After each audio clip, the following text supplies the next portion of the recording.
बिस्मिल्लाहिर्रहमानिर्रहीम। नाज़रीन अस्सलाम वालेकुम। आप देख रहे हैं प्रोग्राम कश्मीर टुडे। मैं हूं यासिर रहमान। नाज़रीन, मकबूजा कश्मीर की सूरत हाल के हवाले से गाए बगाए हम आपको आगाह करते रहते हैं। जो वहाँ पे ह्यूमन राइट्स की वायलेशंस हो रही हैं, उस हवाले से भी जो काले कवानीन का राज वहाँ पर है, हिंदुस्तान की ये फाशिस्ट रजीम जारी रखे हुए है, उस हवाले से भी है। जो हमारे हुर्रियत के रहनुमा इस वक्त पाबंद सलासल हैं, उस हवाले से। लेकिन उसके साथ साथ हम ये देखते हैं कि हिंदुस्तान ने पिछले कुछ अरसे से एक मनसूबाबंद साजिश के तहत एक ऐसा सिलसिला कश्मीरियों के साथ रवा रखा है कि इन्हें रोटी के लाले पड़ जाएं। इनके जो रिस्क के ज़राए हैं उन्हें इतना महदूद कर दिया जाए कि कश्मीरी जो हैं वो मांगने पे मजबूर हो जाएं। यानी मकबूजा कश्मीर उसको अगर हम ओवरऑल देखें तो वो कभी भी डिपेंडेंट नहीं रहा इंडिया के ऊपर। उसकी इकॉनमी इतनी है कि उसे बेहतरीन तरीके से चला सकती है, बल्कि यहाँ तक भी नौबत आती रही है कि यूपी और बिहार से भी लाखों की तादाद में मज़दूर जो है वो जब सेब की फसल उतारी जाती है उस वक्त आते हैं, जब टूरिज़म का सीज़न होता है उस वक्त आते हैं। तो आज हम जिस इंडस्ट्री के बारे में बात करेंगे, जिसको दीवार के साथ लगा दिया गया है, वो है टूरिज़म इंडस्ट्री। टूरिज़म इंडस्ट्री जो है मकबूजा कश्मीर के अंदर वो तकरीबन 10 से 12% उसकी कंट्रीब्यूशन है ओवरऑल मकबूजा कश्मीर की इकॉनमी में, जो तकरीबन $25 बिलियन की बनती है। ये अगर देखा जाए तो तकरीबन 15 से 20 लाख लोग इससे बराह रास्त यानी बिलवास्ता या बिला वास्ता इससे मुंसलिक हैं।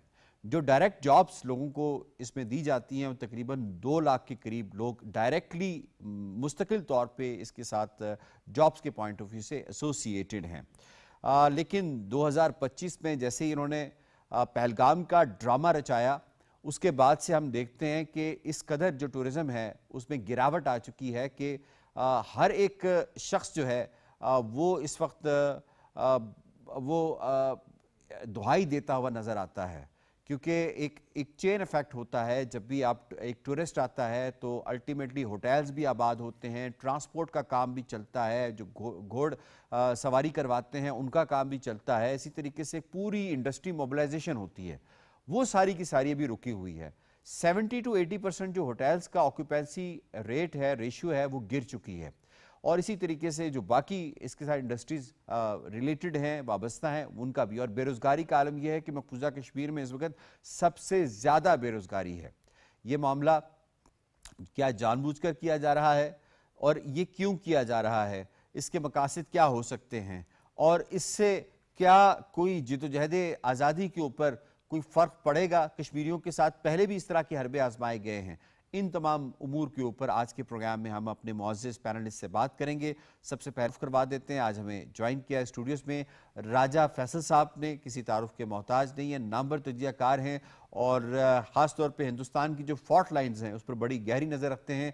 मोहम्मद बिलाल साहब ने हमें ज्वाइन किया है। आप सोशल मीडिया के ऊपर भी आपकी बड़ी प्रेजेंस है और तजियाकार हैं। मुश्ताक वानी साहब ने हमें ज्वाइन किया है, तजियाकार हैं। और हुर्रियत रहनुमा, सीनियर हुर्रियत रहनुमा शमीम शॉल साहिबा ने हमें ज्वाइन किया है। बड़ी बेबाक आवाज़ हैं, न सिर्फ पाकिस्तान में बल्कि बाहर भी। जो मकबूजा कश्मीर का जो मामला है इसको उठाने में हमेशा ये हरावल दस्ते का काम अंजाम देती हैं। तमाम मेहमानों को खुश आमदीद कहते हैं। इससे पहले सवालों का बाकायदा आगाज़ किया जाए, आपको कुछ शॉट्स हैं जो इस वक्त कश्मीरियों के ऊपर बीत रही है वो भी दिखाएंगे। लेकिन उससे पहले जो उमर अब्दुल्ला है, जो कठपुतली सीएम है, वो क्या दुहाई देता हुआ नजर आता है, जरा आपको वो दिखा देते हैं। एक तरफ से हम जैसे लोग बाहर जाके यहाँ टूरिस्ट को लाने की बात करते हैं, दूसरे तरफ से कई सारे इलाके बंद रखे जाते हैं। द्रंग बंद है, दुध पथरी बंद है, गुलमर्ग का आधा हिस्सा बंद है, यूसमर्ग बंद है, तोसा मैदान बंद है, पहलगाम से आगे निकलो तो आड़ू बंद है, बेताब वैली बंद है। इस तरह या तो फिर हमें चाहिए टूरिज्म प्रमोशन ना करें। हम दुनिया भर में कहते हैं कि कश्मीर नॉर्मल है, लेकिन ये नॉर्मलसी का कौन सा सबूत है? ये दोनों चीज़ें साथ साथ चल नहीं सकती। نارملسی کا کون سا ثبوت ہے؟ یہ انہوں نے بات کر دی ہے. اب ہم ان کشمیریوں کے اوپر آتے ہیں جن کی زندگی براہ راست منسلک ہے ٹورزم انڈسٹری کے ساتھ. وہ کیا کہتے ہیں آپ کو سناتے ہیں. جموں کشمیر کی اکانومی اور جی ڈی پی میں تقریباً 7% کی حصے داری رکھنے والا ٹورزم سیکٹر لگاتار مار کا شکار ہو رہا ہے. 2019 اگست میں جب آرٹیکل 370 اور 35A کو ہٹایا گیا تھا، اس کے بعد جو پابندیاں جاری رہی، اس کی وجہ سے جس کا پرینام یہ ہوا کہ ٹورزم سیکٹر کو قریب 15,000 کروڑ کا نقصان جموں کشمیر کے ٹورزم سیکٹر کو ہوا. اس سے آپ اندازہ لگا سکتے ہیں کہ ٹورزم سیکٹر ہے اس کو کس طریقے سے نقصان کا سامنا کرنا پڑا ہے. روز گھر سے آتا ہوں سر، میں سوچتا ہوں کچھ کام ملے گا. جب سٹیل میں پہنچتا ہے کوئی کام نہیں ہے، کچھ نہیں ہے. ادھر بہت گاڑیاں ہیں، سب بیٹھے ہیں سر، ہمارا کوئی پوچھتا نہیں ہے سر. جب انہوں نے دارا 70 ہٹایا اس کے بعد یہاں پر کوئی ٹورسٹ ہمیں دیکھا نہیں ہے. میں روز یہاں پر آتا، اپنی گاڑی کو صاف کر شام کو واپس جاتا. میرا انتظار ہوتا روز، آج نہ کل میرا ٹورسٹ آئے گا، میں نکلوں گا کام پر، میں 2 پیسہ کماؤں گا اور اپنے بچوں کو کھلاؤں گا پلاؤں گا. ہم تو بہت مشکل میں اس وقت ہے، بہت مشکل میں. ہمارا بہت لاس ہو گیا. کوئی گورنمنٹ کی طرف سے ہمیں کوئی نہ ان کو انہوں نے ہم کو ریہیبلیٹیٹ کیا ہے، نہ کمپنسیشن کیا ہے. ہاں البتہ گورنمنٹ کی طرف سے ہمیں خسارہ مل گیا ہے. بلا وجہ یاتریوں ٹورسٹوں کو دھکے دے کر باہر نکالا ہے. جو بھی ٹورزم سے جوڑا ہوا ہے اس کے لیے بہت نقصان ہو گیا. جو بھی ٹورزم سے جوڑا ہوا ہے وہ اس وقت بہت پیچھے ہے، مطلب ان کے پاس کوئی کام نہیں ہے. شکارہ یا ہاؤس بوٹ یہ کشمیر کی ایک شناخت ہے، پہچان ہے، اس کے کلچر میں بھی بڑا امپیکٹ ہے. وہ انڈسٹری کیسے معدوم ہوتی جا رہی ہے، ذرا آپ کو وہ بھی دکھاتے ہیں. We had not a single tourist in Kashmir. All the houseboats were vacant and we had to lock them. There was no tourism total in Kashmir for those 20 years. Shamim شال صاحبہ، آپ کو میں اس میں شامل کروں گا. فرمائیے گا یہ جو حال ہے اس وقت ٹورزم انڈسٹری کا، مقبوضہ کشمیر کہیں خوشحال نہ ہو جائے. انڈیا کو اس بات کا خدشہ اور اس بات کا ڈر ہے کہ یہ وجہ ہے کہ وہ کشمیر کی اس انڈسٹری کو بالکل ختم کرنا چاہتا ہے. یور ٹیک آن اٹ جی. یہ سیزن جو ہے یہ بہت ہی اہم ہوتا ہے. ہر سیزن کشمیر کا ٹورزم کے ساتھ ریلیٹڈ. ٹریڈ اینڈ ٹورزم یہ 2 اہم پلرز تھے. فروٹ انڈسٹری یا جس کو ہم کہتے ہیں دوسری انڈسٹری جو تھی ہماری، جنہوں نے جو کشمیر کی اکانومی کو چلاتے، اس کو ڈیمیج کرنے کے بعد 2019 کے بعد جو فروٹ انڈسٹری کو ڈیمیج کیا گیا اور لوگوں کو زمین پر لایا گیا، اس کے بعد انہوں نے ٹریڈ اینڈ ٹورزم کو دھچکا پہنچایا ہے. انڈیا یہ چاہتا ہے پہلے کہ اس کو اتنا بوسٹ کیا جائے. ورلڈ وائڈ ٹورزم پر نے 20 جو ہم دیکھتے ہیں 20 کنٹریز کا جو ہے کامن ویلتھ کنٹریز کا ایک بہت بڑا ایونٹ انہوں نے کر دیا کہ ہم نے ٹریڈ کو ٹورزم کو یہاں بڑھانا ہے. اس سے پہلے بھی لوگ آتے تھے. ہمارے پاس رپورٹ ہے کہ 2026 تک تمام ہوٹلز بک ہو چکے تھے. لوگوں کو 26 تک کوئی بکنگ نہیں ملتی تھی. بڑے بڑے ہوٹلز میں، چھوٹے چھوٹے ہوٹلز میں بھی نہیں ملتی تھی. رومز 1 سے 6 مہینے تک بک ہو چکے تھے. لیکن اچانک انہوں نے یہ کیا ہے پنشمنٹ کے طور پر، انہوں نے جو آپریشن شروع کر دیے ہیں اور ٹورسٹ کو بگایا ہے. یاسر سب سے اہم بات یہ ہے کہ جو ٹورسٹ واپس چلے گئے ہیں، جو انہوں نے پہلگام کا ایک فیک آپریشن کیا ہے، ان کو کشمیریوں نے بچایا، کشمیریوں نے اپنے گھروں میں رکھا. اور ان کے انٹرویوز آپ دکھائے کہ انہوں نے کیا کہا ہے اس دن دہلی پہنچ کے، جبکہ تمام جو ہوائی جہاز کی ٹکٹس 30,000 تک پہنچ چکی تھی، 10,000 کی ٹکٹ، انہوں نے ان کو کوئی رعایت نہیں دی. لوگوں نے ان کو گاڑیوں میں، اپنی گاڑی میں دہلی تک، جموں تک پہنچایا. اس کے بعد انہوں نے بھی یو ٹرن لے لیا ہے. ان سے دوسرے دن دوسرے بیانات دیے گئے ہیں تاکہ جو ہم کشمیریوں کی جو اکانومی ہے اس کو ایک دم زمین پر لائے، ان کو پنشمنٹ دے دے. یہ پنشمنٹ ہے کشمیریوں کو. یہ ٹورزم کے ساتھ ایک انڈسٹری نہیں ہے، جیسے آپ نے خود کہا، شکارہ والے ہیں، ہوٹلز کے ملازمین ہے، ٹریڈ جو ہے، ٹرانسپورٹ جو ہے، اور جو ہینڈی کرافٹ ہے جو لوگ دنیا میں پہنچاتے ہیں، شالز اور دوسری چیزیں، اس کو بھی بہت بڑا دھچکا پہنچا ہے. اور 2 لاکھ کے قریب جو انڈینز انڈیا سے آتے ہیں، کشمیر کے گھروں میں کام کرتے ہیں، ان کے علاوہ ان کو ہراس کیا جاتا ہے جموں میں کہ وہاں نہ جائیں. اور ایک پمفلٹ کے ذریعے پمفلٹ بیچے جاتے ہیں، ان کے ڈسٹریبیوٹ کیے جاتے ہیں، کشمیر نہ جائے. ये बहुत ही खतरनाक है, जबकि वो 20-20 साल से कश्मीर के घरों में काम करते हैं, एज मुलाजिम वो काम करते हैं। लेकिन ये जो इस वक्त पनिशमेंट है कि इस वक्त सर्दियों की बड़ी तादाद में लोग आ रहे हैं बर्फ को एंजॉय करने के लिए। पहलगाम में लोगों को जबरदस्ती दुकानें बंद करवाई गई है। मुश्ताक अहमद वो जो लेदर के साथ उसकी एक छोटी सी बिजनेस है, टूरिज्म के साथ रिलेटेड है, वो कहते हैं कि हमें ये अपने मतलब जो उनकी अपनी ज़रूरत है उस पर हमें चलाते हैं। जैसे पहलगाम के रास्ता उनको अमरनाथ जाना है, जून जुलाई अगस्त में ये तो हमें हायर करते हैं, और अब जब टूरिस्ट आते हैं कश्मीर की अपनी इकोनॉमी के लिए तो उनको अब कहते हैं दुकानें बंद करो, यहाँ खतरा है। तो ये पनिशमेंट जो है इकोनॉमी को तबाह करने का मोदी का जो प्लान है कि वो मोमेंट को कहीं से खत्म नहीं कर सका है। उसने बाहर से पैसा आ रहा है, वो भी इसका जो बयान है फेल हो गया है। अब इस बयानिए के जरिए अब इंडियन जो है करोड़ों की तादाद में, अरबों की तादाद में, और उसके बाद बाहर से दुनिया से जो लोग आते हैं मकबूजा जम्मू कश्मीर में इसके लिए टूरिज्म के लिए, उनको भी रोक रहे हैं। हालांकि उनको ये अभी उनको पता नहीं चलेगा। पनिशमेंट तो ये पिछले 32-35 साल से हमें कर रहे हैं मुख्तलिफ। उन्होंने जो आपने खुद कहा है अपने जो आपने इंट्रो शुरू किया था कि उन्होंने जो ब्लैक लॉज है, लाखों हजारों के करीब जेलों में बंद है, बच्चे हैं, नौजवान हैं, खवातीन है। आसिया इंद्राबी बुजुर्ग 70 साल की खातून जो बंद है जेल में, उनको और उन खवातीन को जिनका कोई कसूर नहीं है, घरेलू खवातीन है, उसका बेटा या बाप या भाई अगर किसी पॉलिटिकल एक्टिविटी में इन्वॉल्व है, उसको बंद किया गया। तो मेरे कहने का मतलब है जब यहाँ से फेलियर हुआ है मोदी को, तो उसने बैकबोन पर जो डंडा मारा है उसको बिठाने की कोशिश की है। इकोनॉमी को तबाह करने का जो इसने प्लान बनाया, इसके रिएक्शंस रिपरकशंस उसको दिल्ली में भी नजर आएंगे। ठीक है, आपका पॉइंट आ गया। मैं इसमें फैसल साहब आप में शामिल करूंगा। ये फरमाइएगा कि मकासद आपको क्या लगते हैं? बड़ा डिटेल के साथ एक्सप्लेन भी किया शमीम शॉल साहिबा ने कि किस तरह इम्पैक्ट हो रही है इकॉनमी कश्मीर की, मकासद क्या हो सकते हैं, और ख़ास तौर पे हिंदुस्तान का जो बयानिया था नॉर्मलसी का, ख़ुद हिंदुस्तान इस इंडस्ट्री को दीवार के साथ लगा के अपने उस बयानिए की किस हद तक तरदीद कर रहा है कि ऐसा कोई नॉर्मलसी का सिलसिला मकबूजा कश्मीर में नहीं है।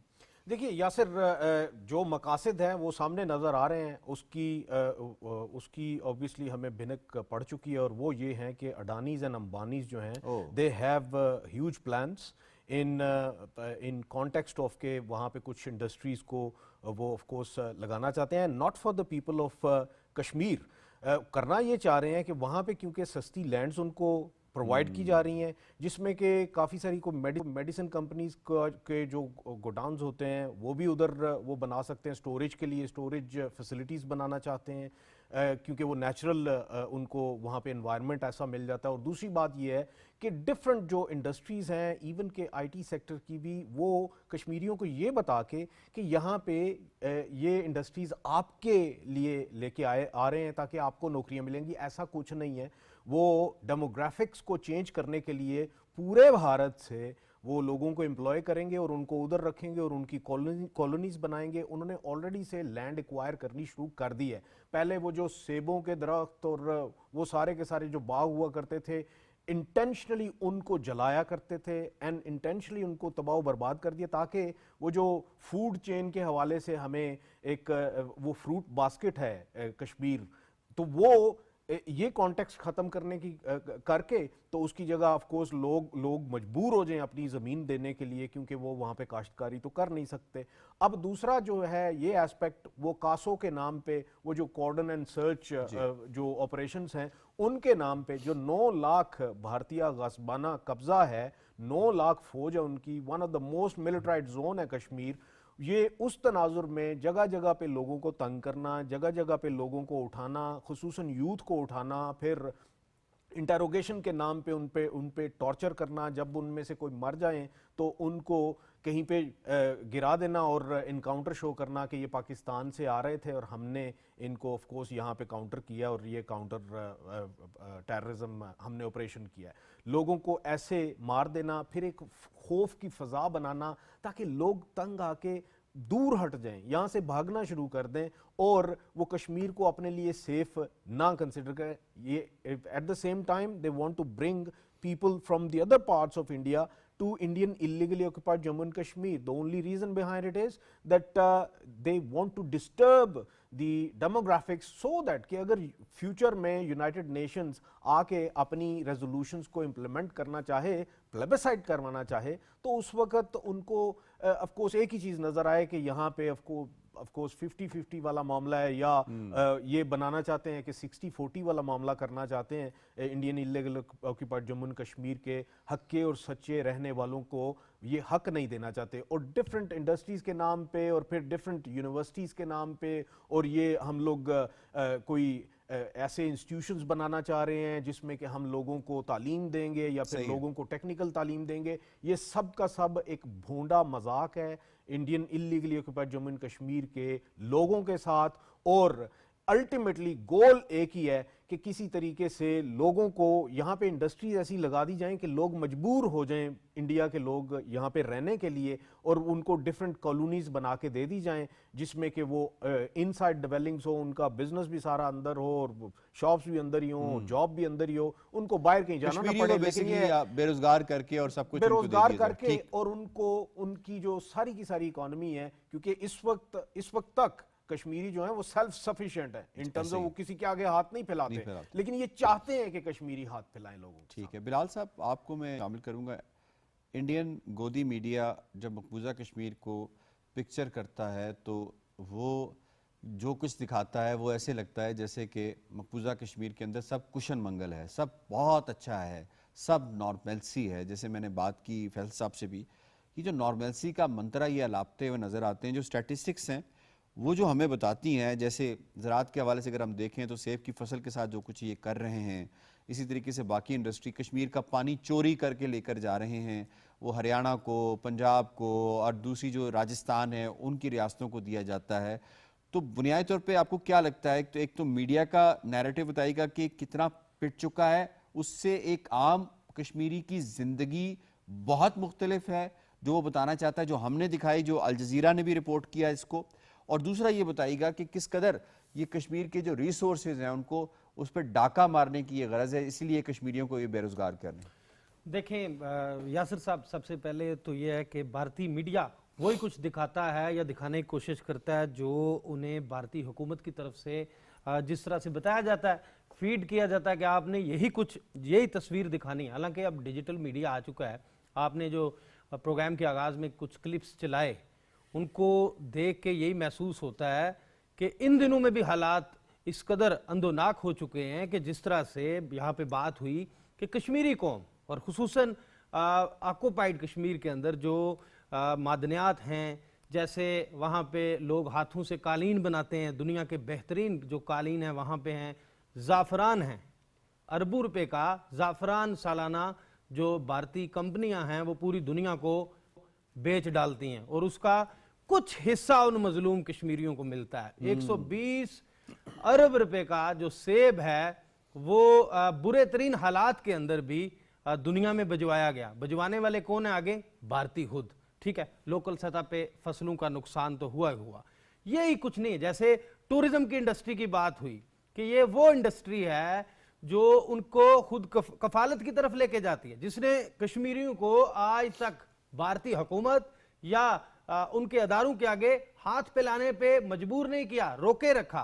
तो भारतीय हुकूमत ने जब चूंकि 370 और 35A को खत्म किया तो उस वक्त भी सबसे बड़ा जो उनका निशाना था, टारगेट था, वो थी लोकल इंडस्ट्री. इंडस्ट्री से मतलब ये कि उनके टूरिज्म सेक्टर को तबाह करना, उनके बाकी वो शोबाजात जहां से मकबूजा कश्मीर के शहरी जो खुद कफालत की तरफ बढ़ते थे या खड़े थे. अब जो सबसे बड़ा टारगेट किया जा रहा है वो टूरिज्म की इंडस्ट्री है, जिस तरह लाखों लोग उसके साथ वाबस्ता है. शिकारे आज खड़े हो गए हैं श्रीनगर की डल झील के अंदर, वो शिकारे जिनके अंदर पूरी दुनिया से टूरिज्म करने वाले लोग बड़े शौक से आया करते थे. होटल की इंडस्ट्री, फिर वो जो बाजार थे दस्तकारी, हैंडीक्राफ्ट्स के ऊपर जो चीजें वहां पे जो तैयार होती थी, पूरी दुनिया से लोग आते थे. आप बिलीव करेंगे कि उन छोटे छोटे बाजारों के अंदर जो उनकी सालाना सेल्स थी वो अरबों रुपए की थी. आज उन बाजारों में कोई स्याह नजर नहीं आ रहा. ये क्या वजह है अगर कि नजर ऐसा आ रही है क्यों? तो इंडियन आर्मी नजर आ रही है। इंडियन आर्मी ऐसा क्यों किया जा रहा है कि कश्मीरियों के हौसलों को पस्त किया जाए, इन्हें हम किसी और तरीके से तो तोड़ नहीं सके, अब इन्हें बेरोजगारी की तरफ लेके जाया जाए और जो इनका सबसे बड़ा शोबा था टूरिज्म उसको खत्म किया जाए। लेकिन आप देख लेना किसी ना किसी तरीके से तो उनकी चीहो पुकार बाहर आ रही है ना।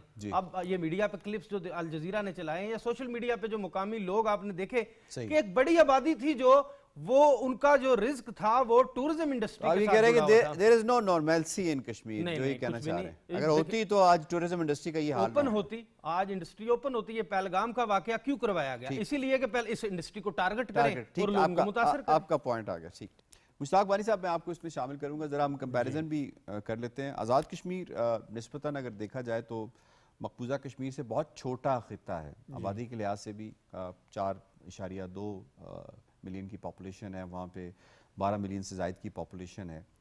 अगर कंपैरिजन करें तो आज़ाद कश्मीर में हर गुज़रते साल के साथ टूरिज़म में कितना इजाफा हो रहा है और मकबूजा कश्मीर में हर गुज़रते साल के साथ टूरिज़म कितनी मफकूद होती जा रही है। और इसके साथ साथ अगर आप ये देखें कि जिस तरह अडानी और अंबानी की मिसाल दी राजा फैसल साहब ने, जो कि वहाँ पे होटल्स और गोल्फ कोर्सेज और इस तरह की चीज़ें बना रहे हैं, तो क्या पाकिस्तान से किसी किस्म का कोई असर और रसूख हमें आज़ाद कश्मीर की टूरिज़म इंडस्ट्री के अंदर नज़र आता है?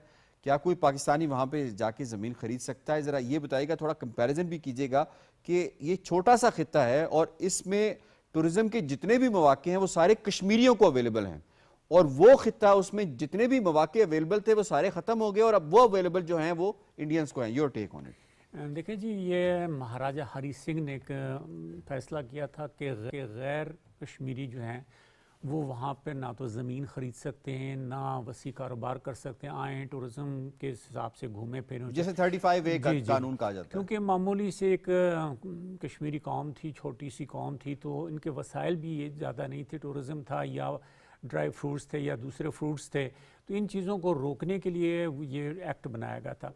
लेकिन पाकिस्तान में यानी आज़ाद कश्मीर में इस एक्ट पे अमल दरामद हो रहा है कि यहाँ से लोग इस तरह ज़मीन नहीं ख़रीद सकते, उस पर हम अमल दरामद कर रहे हैं।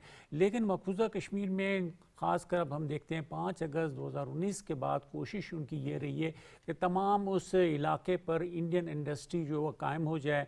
इंडिया के लोग वहाँ आके काबिज़ हो रहे हैं, तमाम बड़े बड़े इंडस्ट्रीज़ जो हैं वहाँ अपनी सनतें कायम कर रहे हैं। होटलिंग जो कश्मीरी करते थे उसको भी वो कब्ज़ा कर रहे हैं।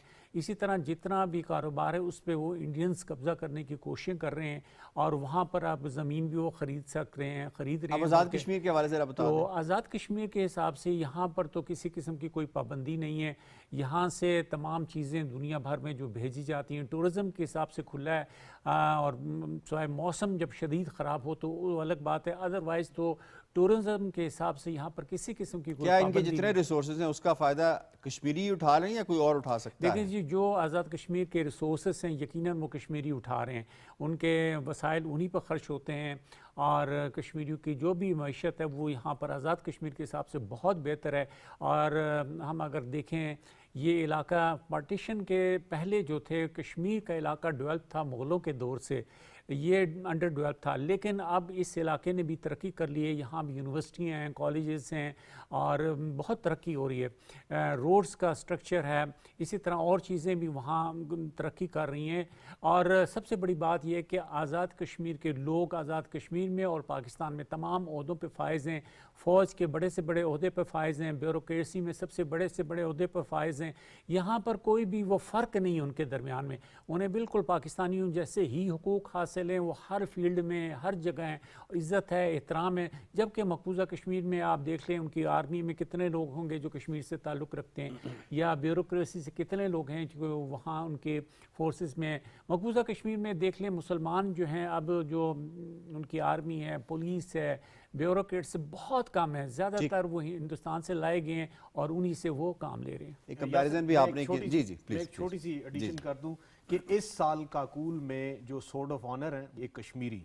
जी बिल्कुल, आप इससे आप अंदाज़ा लगा सकते हैं जो उनके पैशन का है कि वो कैसे पाकिस्तान की आर्म फोर्सेस के अंदर ज्वाइन करना चाहते हैं, जबकि इंडियन आर्म फोर्सेस में कश्मीरी जो आपको हाल भी नहीं मिलता। उसकी वजह ये कि उनका जज्बा ही नहीं है, वो जाना ही नहीं चाहते, वो जाएंगे क्यों, मकसद ही कोई नहीं है। हमें ज्वाइन किया अब्दुल हमीद लोन ने, तजज़ियाकार हैं। अब्दुल हमीद लोन साहब, आपको मैं शामिल करूँगी, ये फरमाइएगा कि یہ جو برباد ہوتی ہوئی انڈسٹری ہے مقبوضہ کشمیر میں ٹورزم کے حوالے سے، اس سے آپ ذرا بتائیے گا کہ اس مقاصد تو جیسے ہمارے پینلسٹ نے بتایا کہ یہ ہیں کہ کشمیریوں کو اس قدر تنگ کیا جائے، دیوار کے ساتھ لگایا جائے کہ وہ جدوجہد آزادی بھول کر اپنے پیٹ پالنے کے پیچھے پڑ جائیں اور اپنی روٹی روزی کے پیچھے پڑ جائیں. تو آپ کیا سمجھتے ہیں کہ اس اقدام سے کیا کشمیریوں کے جذبے کو کوئی مات دے سکتا ہے؟ دراصل بھارت اپنے مضموم عزائم کی تکمیل کے لیے معاشی حربے استعمال کر رہا ہے اور کشمیریوں کو نڈھال کر رہا ہے. ٹورزم سے وابستہ، چونکہ یہ باغبانی کے بعد، سیب کی صنعت کے بعد یہ دوسرا جو ہے نا شعبہ ہے جو ٹورزم ہے، اور اس کے ساتھ تقریباً 30% کشمیری وابستہ ہے، اور یہ شعبہ ابھی تباہی کے دہانے پہ ہے. تو وہیں اگر ہم بات کریں اس کے ساتھ جو وابستہ لوگ ہیں یا بالواسطہ یا جن کا بلا واسطہ یا بالواسطہ ہے، اور وہ اسی روزگار پہ جو ہے نا اس کے ساتھ منسلک ہے. تاہم ہندوستان نے جس طرح سے ٹورزم کو دبایا ہے، اب ہوٹل مالکان ہو ڈل جھیل میں، وہ ہاؤس بوٹ والا ہو، شکارے والا ہو، یا جو بھی یہ صحت افزا مقام ہے، سبززارے ہیں، گلمرگ ہو، پہلگام ہو، سونمرگ ہو، یوسمرگ ہو، بنگس ویلی ہو، اسی طرح سے آپ مغل باغات دیکھیں، اور دنیا بھر سے ٹورسٹ آتا تھا جہاں پر آپ دیکھیں یورپی ممالک کے علاوہ برطانیہ کے لوگ، امریکہ، Thailand, Malaysia, Indonesia, Singapore, Canada, Australia جیسے ملکوں سے لوگ آتے تھے اور کشمیر کی خوبصورتی سے لطف اندوز ہوتے تھے. تو لوگ وہاں اسی روزگار سے وابستہ تھے. اب راہ چلتا ہوا فروٹ بیچنے والا بھی پریشان ہے، اب یہ ہوٹل مالکان بھی پریشان ہے، اور ہندوستان چاہتا ہے کہ میں کشمیریوں کو قسم پرسی کی طرف لے جاؤں جہاں انہوں نے سیب کی صنعت کو تباہ کیا. اب وہ ٹورزم کو تباہ کر کے ہمیں جو ہے نا وہ تنگ کرنا چاہتا ہے. وہ سمجھتا ہے کہ شاید ان کے حوصلے پست ہو جائیں، کہ تحریک آزادی سے دستبردار ہو جائیں. تو وہی میں سمجھتا ہوں کہ کشمیریوں کی جو ول ہے، کشمیریوں کا جو جذبہ ہے، اسے ہندوستان ان حربوں سے ختم نہیں کر سکتا ہے. تو لہٰذا جو جذبہ آزادی ہے، جو تحریک آزادی ہے، آپ جیلوں کے اندر لوگوں کو دیکھیں نا، ان کے حوصلے کتنے بلند ہیں. آپ بین الاقوامی میڈیا پہ جو کشمیری اپنی بات کرتے ہیں یا جو ان کی رپورٹس ہوتی ہے، وہ کشمیریوں کے جذبات کو دیکھیں، ان کے احساسات کو دیکھیں. تو لہٰذا ہندوستان ہماری اس چوتھی جنریشن کو ان حربوں سے ختم نہیں کر سکتا، مروب نہیں کر سکتا. صحیح ہے، آپ کا پوائنٹ آ گیا. شکریہ بہت بہت. میں اس میں دوسرا جو موضوع ہے اس کی طرف بڑھتے ہیں. موضوع میں ہندوستان کو جو شکست ہوئی، شکست فاش کا سامنا کرنا پڑا آپریشن بنیان المرصوص کے بعد، اور اس کے بعد پھر ہم نے یہ دیکھا کہ ہندوستان نے کوئی حربہ نہیں چھوڑا جس پر اسے مزید فیلئر جو ہے وہ ملٹی پلائر افیکٹ کے طور پہ اسے فیس نہ کرنا پڑے. یعنی ڈپلومیٹکلی اگر ہم دیکھیں تو بہت زیادہ فیلیئرز کا سامنا کرنا پڑا. اسی طریقے سے کائنیٹکلی آلریڈی ان کو فیلیئرز کا سامنا، پھر وہ پراکسی وارز میں ہم نے دیکھا کس طرح درگت بنائی گئی، جس زمین افغان سرزمین کو استعمال کیا گیا، وہ بھی انڈیا کو ایک بہت بڑا میسج دے دیا گیا کہ تم براہ راست آؤ یا پھر تم انڈائریکٹ طریقے سے آؤ، ہم تمہیں پہچانتے ہیں، تمہیں جانتے ہیں. اب ہندوستان کو یہ سمجھ نہیں آ رہا. لیڈرشپ ایک طرف سے وہ بالکل پگلا سی گئی ہے کہ ان کا وزیر اعظم نریندر مودی ہو، راجناتھ سنگھ ہو، اسی طریقے سے جو ان کا انٹیریئر منسٹر ہے وہ ہو، اور اس کے ساتھ ساتھ اجت دوول ہو، یہ ہر جگہ پہ جا کے ایسی گیدڑ بھبکیاں کستے ہیں جن پہ ان کی اپنی عوام جو ہے اس کے اوپر سوال اٹھانی نظر آتی ہے. اسی طریقے سے ان کی جو ملٹری لیڈرشپ ہے اس کو انہوں نے اتنا پولیٹیسائز کر دیا ہوا ہے کہ اب ان کی بات کو ان کے اپنے لوگ سیریس نہیں لیتے. وہ یہ سوال کرتے ہیں کہ کیا کوئی بندہ یونیفارم میں اس طرح کی چھوٹی بات کر سکتا ہے جو ان کا ایئر چیف کرتا ہوا نظر آتا ہے، جو ان کا سی ڈی ایس کرتا ہوا نظر آتا ہے، جو ان کا آرمی چیف کرتا ہوا نظر آتا ہے. اس پر بات کریں گے. INS وکرانت جو ہے وہ جو موسٹ ایکسپینسو ایک انہوں نے تیار کیا اور دنیا کو دکھانے کی کوشش کی کہ یہ آتما نربھر ہے، بھارت کی طرف ہم جا رہے ہیں، یعنی سیلف ریلائنس کی طرف جا رہے ہیں. جبکہ حقیقت یہ ہے کہ اس کا پروپلشن، اس کا ریڈارز، اس کے ایویونکس، یہ سارا کا سارا امپورٹ کیا گیا. اس کے اوپر جا کے دیوالی کی تقریب کی گئی، ایک پولیٹیکل ارینجمنٹ کا انتظام کیا گیا اور وہاں پہ بھی جا کے گیدڑ بھبکی کرنے کی کوشش کی. INS وکرانت جو ہے بیسکلی اس کی ہسٹری کیا ہے اور اس نے بنیان المرصوص کے دوران کس طرح دم دبا کے بھاگا، یہ ذرا ہم آپ کو دکھا دیتے ہیں. ترجمان پاک نے اس حوالے سے کیا کہا آپ کو دکھاتے ہیں. We were keeping a very close track on this particular carrier movement, and there was no cause of concern at any time. If the carrier comes closer to 400 nautical miles and even closer, that essentially simplifies our problem. So the Pakistan Navy Maritime Air Arm, in coordination with the strike component of Pakistan Air Force, they were cockpit ready to generate any kind of response at that time, at all times. And I was in constant communication with the Deputy Chief of Air Staff, Air Vice Marshal Aurangzeb, at all times, and we were just ready. If there is any aggression from the sea, we were there to respond effectively. And you know about the carriers, you have seen them in the movies, but as a professional military officer, I don't want to underestimate the enemy, but let's put the things in the right perspective. The INS Vikrant and the carrier, the Western carrier, there's a huge difference. This is an aircraft carrier which essentially sailed with 8 to 12 MiG-29s, which was barely essential to carry out its own air defense. The purpose of the carrier is power projection and to ensure air superiority in a given sea area. Less said the better. This is simply not possible, and the Indian Navy exactly knew this, and that is precisely why on the 9th of 6th and 7th, when they carried out this cowardly attack on the civilians, they moved this carrier to the safety of their own coast, well away from Pakistan's strike capability, close to this Ratnagiri area. And again, on the night of 9th and 10th, it was moved very close to the Mumbai. It was essentially 17 to 20 nautical miles off Mumbai. But we were keeping a track. We were fully aware of their movements in this area. अब आपको दिखाते हैं कि हम क्या करें. हम तो जो बात करते हैं वो करते हैं, लेकिन जो खुद इंडियंस इस सो कॉल्ड नैरेटिव जो इंडिया की ये फाशिस्ट रजीम बिल्ड करने की कोशिश कर रही है, बिल्ड करने की कोशिश कर रही है, वो क्या कहते हैं इस हवाले से जरा आप प्रवीण स्वानी को दिखा देते हैं. देखिए, वो तो दुनिया ने फैसला किया है. पाकिस्तान की मिलिट्री प्रोफाइल बढ़ गई है, पाकिस्तान की जियोपॉलिटिकल प्रोफाइल बढ़ गई है. दुनिया ने ये तय किया है कि पाकिस्तान ने इसमें अच्छा काम किया है. देखिए, सबसे इंपॉर्टेंट बात क्या होती है, वो एयर वॉर होती है. यहाँ एयर का रोल बहुत बड़ा होगा, और जो एयर फोर्स होती है उसका जो मेन काम होता है वो होता है एयर सुपीरियरिटी. उसको हम बोलते हैं कि एयर टू एयर एंगेजमेंट. तो वो पहली ही 6-7 की रात को हमने देखा कि air to air engagement Pakistan air force ने करी, और अगले दिन उन्होंने इंटरनेशनल प्रेस को बुला के ब्रीफिंग भी दी. हम तो अभी तक उसकी बात ही नहीं करना चाहते हैं. हमारे किसी भी अफसर ने इसके बारे में बातचीत नहीं करना चाहते. जैसे सीडीएस ने सिंगापुर में बोल दिया, हाँ हमारे कुछ रफाल गिरे थे. फिर वो एक और है हमारे नेवल एडवाइजर इंडोनेशिया में, उन्होंने बोल दिया कुछ जहाज गिरे थे. पर एयरफोर्स चीफ ने जब बात करी, हमारे एयरफोर्स चीफ ने, उन्होंने कुछ भी नहीं बोला इसके बारे में. फिर वो बहुत सारी किताबें आ गई हैं मार्केट में कि ऑपरेशन सिंदूर में हमने ये किया.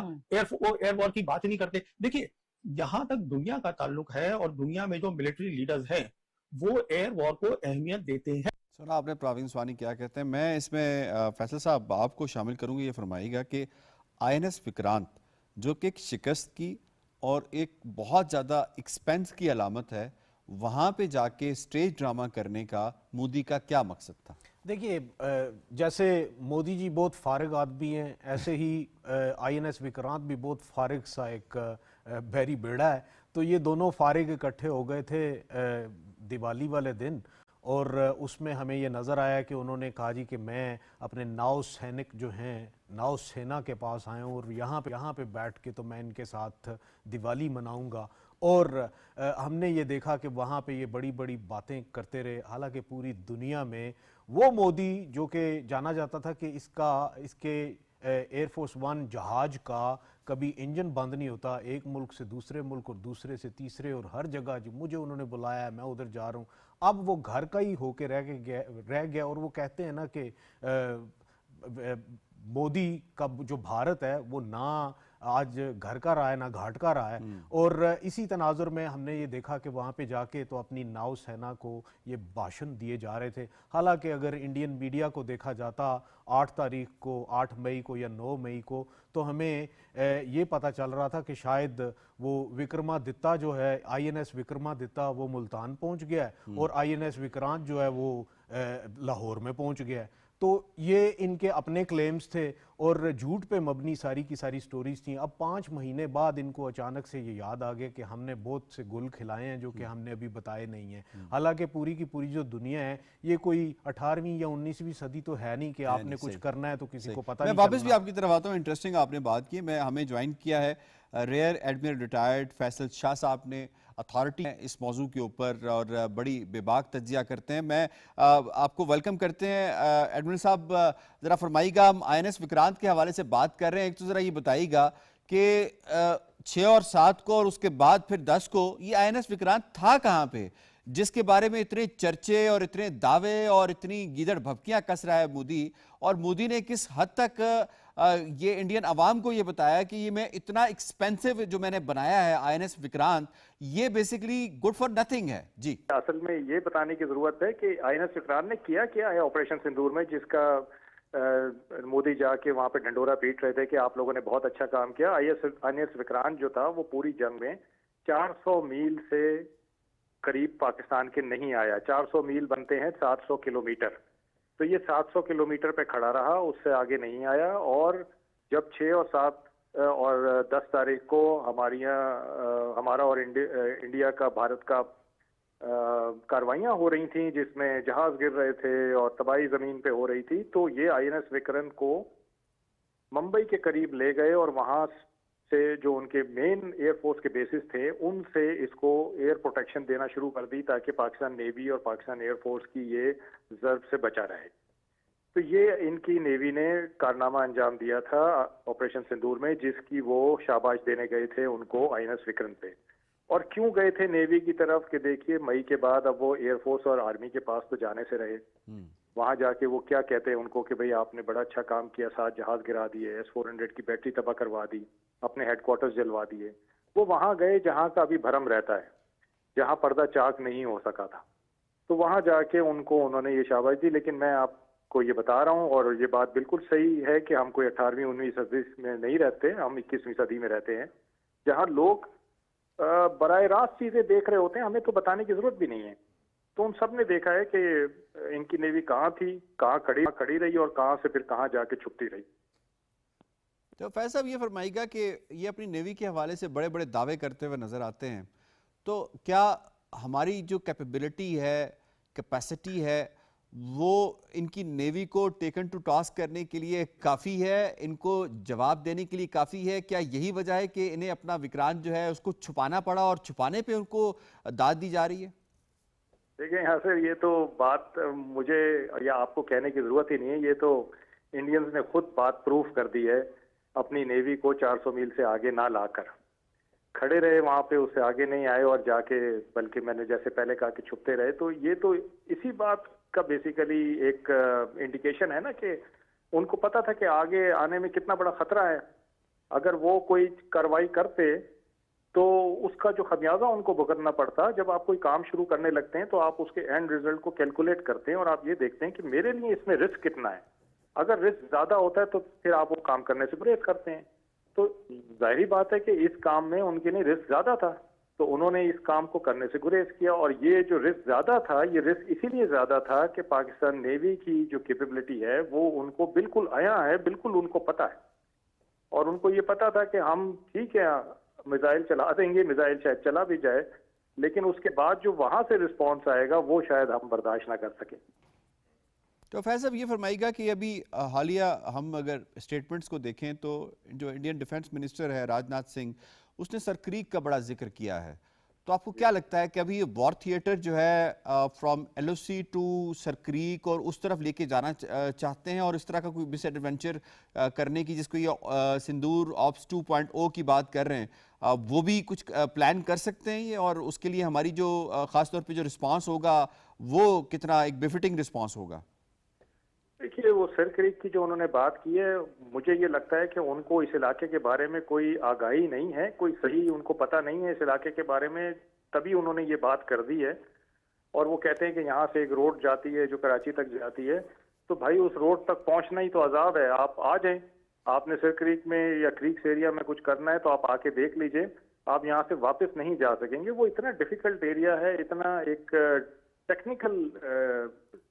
ٹیکنیکلی ڈیفیکلٹ ایریا ہے کہ اس میں اس قسم کی کارروائیاں یہ لوگ نہیں کر سکتے. ہاں وہ جو ایئر پہ سرجیکل اسٹرائکس اور یہ پہلے بھی ڈرامے کرتے رہے ہیں اس طرح کی چیز یہ کریں گے, لیکن رسپانس آپ کو پتہ ہے کہ پاکستان تو اپنی 1 انچ سوورینٹی اور ٹیریٹوریل انٹیگریٹی پہ کمپرومائز کرنے کو تیار ہی نہیں ہے.